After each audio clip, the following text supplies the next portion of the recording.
মাদারীপুরের শিবচরে ভুট্টা ক্ষেতের ভিতর থেকে মিজান কাজী নামে ২০ বছর বয়সের এক ভ্যান চালকের মরদেহ উদ্ধার করেছে পুলিশ।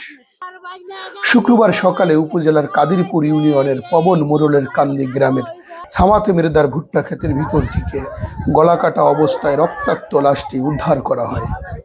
নিহত মিজান উপজেলার উমেদপুর ইউনিয়নের চরকাচিকাটা গ্রামের লাবলু কাজীর ছেলে।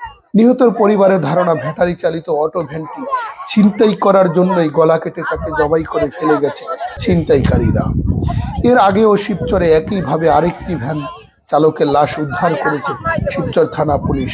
লাশটি প্রায় এক সপ্তাহেরও বেশি সময় ধরে পড়েছিল বাকরের কান্দি রেল লাইনের পাশে। তাই এই চক্রকে দ্রুত আইনের আওতায় এনে শাস্তির দাবি করছে এলাকাবাসী। এই সংবাদে লাশ উদ্ধারের পাশাপাশি ঘটনাস্থল পরিদর্শন করেছেন শিবচর থানা পুলিশ।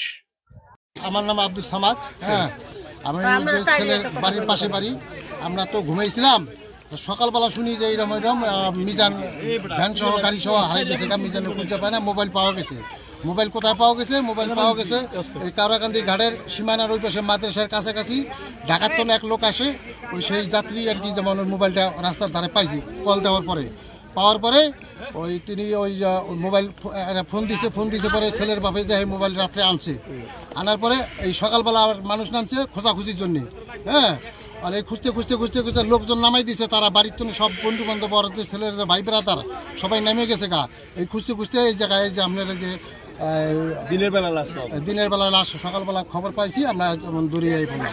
তো মোবাইল আপনাদেরকে সন্ধান দিল কে? মোবাইলটা মানে আপনাদের কাছে? মোবাইলটা সন্দেহ কি, মোবাইলটা রাস্তার ধারে ফেলাই দিছে। আচ্ছা, পরে ফেলাই দিয়েছে। মোবাইল তোর বন্ধ হয় নাই। না, ওই এক লোকে পাইছে, যেই লোকে পাইছে আমরা ফোন দেওয়ার পরে ওই লোকেই রিসিভ করে কথা বলছে যে ভাই আমরা মোবাইল পাইছি অমুক জায়গায়, আপনি আইসে মোবাইলটা লয়ে যান। কা সে রাত্রে যে তোর মোবাইল আনা হয়েছে। তো এই যেখানে লাশ, এখান থেকে তো যেই জায়গা বললেন আপনি অনেক দূর। হ্যাঁ, ওটা হলো যে আপনি সীমানা থেকে ভিতরে, সীমানার ভিতরে মাদ্রাসার কাছাকাছি আরো দূর। তো সেই জায়গা থেকে আপনারা আসছে কাদিরপুরে, এখানে লাশ পাইলেন। আসলে আপনারা কি মনে করতেছেন এখন? আমরা তো এখানে কিছু বুঝতেছি না এটার ব্যাপারে। মানে ওর কাছে কি ছিল? কোনো শত্রু ওর কাছে কি? ওর কাছে ভ্যানটা ছিল? তখন কি ভ্যান ছিল ওর কাছে? হ্যাঁ, ভ্যান ছিল। ভ্যানটা নিয়ে গেছে। ওর ভ্যানের কোনো খোঁজ পাওয়া যায় নাই, কিন্তু লাশ সকালবেলা। তাহলে ভ্যান ছিনতাই করার জন্য মূলত এটা হতে পারে। এর আগেও একটি ঘটনা শিবচরে ঘটেছে, এই ভ্যান চালকের এইভাবে তাকেও মেরে ফেলছে। এই ঘটনাটা ওই যে 15 দিন আগে হয়ে গেছে। ওই যে কলেজ সেটাও আপনি জানেন? তাহলে সেটা আমরা দেখতে গেছি, বুঝতে পারছি। হ্যাঁ, রেল লাইনের পিছনে পড়া ছিল, পোকে ধরছিল, এটাও দেখছি। আমার মনে হয় যে এটা একই চক্র। আমরা যা ধারণা দেখতেছি, পরপর 3টা লাশ এই ধরনের হয়ে গেল। এটা ন্যায্য যে বিচার যেন ছেলের জন্য বিচার পায়, ছেলের বাপ মার জন্য বিচার পায়, যারা এই ক্ষতিগ্রস্ত তারা যেন বিচার সঠিকভাবে পাইয়ে যায়।